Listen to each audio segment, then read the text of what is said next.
अस्सलामुअलैकुम। तो कैसे हैं आप सब। आज मैं बनाने जा रही हूँ बॉम्बे कराची हलवा, जो बनाना बहुत ही आसान है और बहुत ही ज़बरदस्त बनेगा। अब आपको मार्केट से ये ख़रीदने की बिल्कुल ज़रूरत नहीं है, क्योंकि आप ये घर में मार्केट से भी ज़्यादा मज़े का बना सकते हैं। तो चलें स्टार्ट करते हैं। अगर आपको मेरी वीडियोस अच्छी लगती हैं तो वीडियोस को लाइक करें, चैनल को सब्सक्राइब करें और साथ में लगे बेल आइकन के बटन को ज़रूर प्रेस कर दें, ताकि आपको मेरी हर आने वाली न्यू वीडियो का नोटिफिकेशन सबसे पहले मिल सके।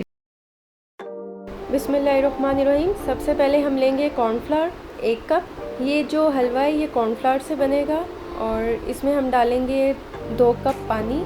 आप घर में कोई भी 1 कप जो है वो ले लें, उसी कप के हिसाब से आप जो कॉर्नफ्लावर है और पानी है वो उस हिसाब से आप डालिएगा।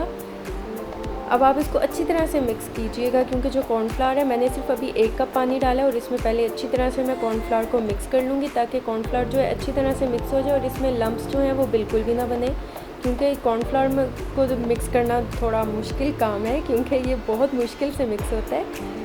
अब मैंने जो दूसरा कप पानी है वो भी इसमें शामिल कर दिए। अब ये जो है मिक्सचर जो है कॉर्नफ्लावर का ये तैयार हो गया, हम इसे साइड पे रख देते हैं। अब मैंने एक ट्रे ली है, उसको मैं अच्छी तरह से ग्रीस कर लूँगी ऑयल के साथ। आप चाहें तो आप इसको घी से भी ग्रीस कर सकते हैं।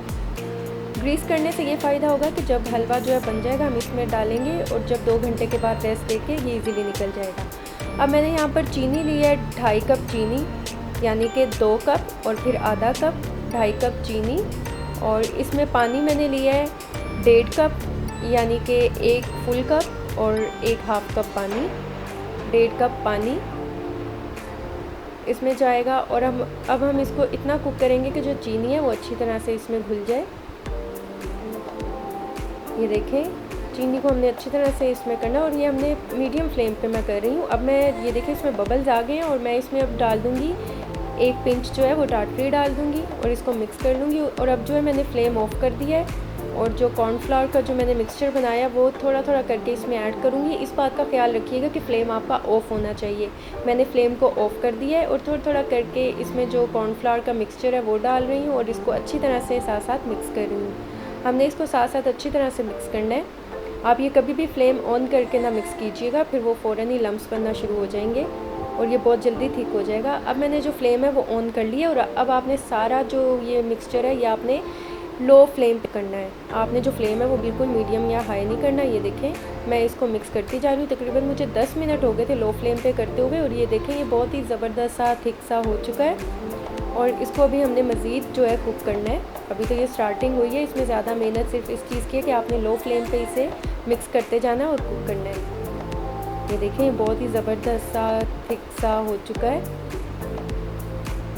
और अब ये देखें मैंने यहाँ पर घी लिया है 150 ग्राम, यानी कि 150 ml जो है घी लिया है। अब इसमें मैं 2 टेबल स्पून करके ऐड करूँगी और इसको मिक्स करती जाऊँगी और 10 मिनट के लिए इसे कुक करूँगी। ये देखिए मैंने 2 टेबल स्पून ऐड कर दिया और मिक्स करके 10 मिनट के लिए कुक करूँगी।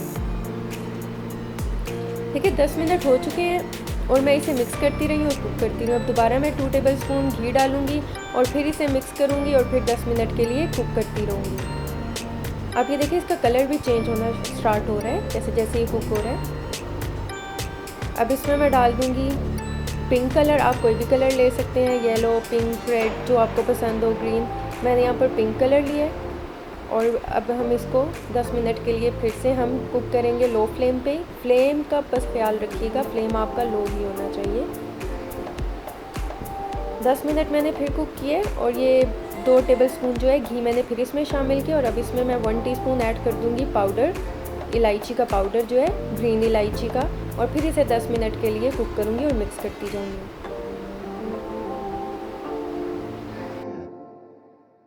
10 मिनट हो चुके हैं और यहाँ पर मैंने पिस्ता बादाम है वो लिए थे और उनको काट लिया था। और अब मैंने यहाँ पर लिए हैं 4 मग्स, वो भी इसमें डाल दूँगी 1 टेबल स्पून और इसको अच्छी तरह से मिक्स करूँगी। और थोड़ा सा केवड़ा एसेंस डालेंगे, यानी कि 4 जो ड्रॉप्स हैं वो। अगर आपको ये नहीं पसंद तो आप इसके स्किप कर सकते हैं। अब मैं इसे 15 मिनट के लिए कुक करूँगी और इसके बाद जो हमारा हलवा है वो तैयार हो जाएगा। ये देखिए 15 मिनट हो चुके हैं और ये बहुत ही ज़बरदस्त सा थिक सा कट्ठा कट्ठा सा होना शुरू हो गया है। इसका मतलब है कि हमारा हलवा तैयार है। अब मैं इसे डिश आउट कर लूँगी जो मैंने ट्रे को ग्रीस किया था, अब मैं उसमें ये देखें ये कितनी आसानी से निकल गया है। इसका मतलब है ये बहुत ही ज़बरदस्त सा कुक हो चुका है। अब मैं इसे सेट कर लूँगी अच्छी तरह से। ये देखें इसको अच्छी तरह से हमने सेट कर लेना है। इसमें अच्छी तरह से जब सेट कर लेंगे फिर थोड़े से पिस्ता बादाम और कुछ जो 4 मग्ज़ हैं वो भी मैंने गार्निशिंग के लिए रखे थे। अब इसको हम गार्निश कर देंगे इस पर,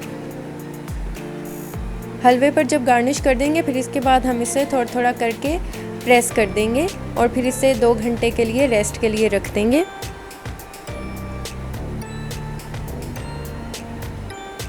ये देखिए 2 घंटे रेस्ट दिया था इसे हलवे को और ये देखें ये बहुत ही ज़बरदस्त सा जेली की तरह और बहुत ही कमाल सा मार्केट की तरह जो है ये बन चुका है। ये देखें बहुत इजीली इसकी कटिंग भी हो रही है। मैं आपको ये पकड़ के दिखाती हूँ। ये देखें इसको प्रेस करके दिखाती हूँ कि ये कितना ज़बरदस्त सा बना है। इसमें कोई जेलेटिन हमने नहीं डाला और आप देख सकते हैं कि ये कितना ज़बरदस्त सा तैयार हो चुका है। अब आप ये घर में बहुत ही अच्छे तरीके से बना सकते हैं और बहुत ही मज़े से इसको खा सकते हैं। तो आप इसको ज़रूर ट्राई कीजिएगा और मुझे फ़ीडबैक ज़रूर दीजिएगा। दुआओं में याद रखिएगा। मिलती हूँ नेक्स्ट वीडियो में, तब तक के लिए अल्लाह हाफ़िज़।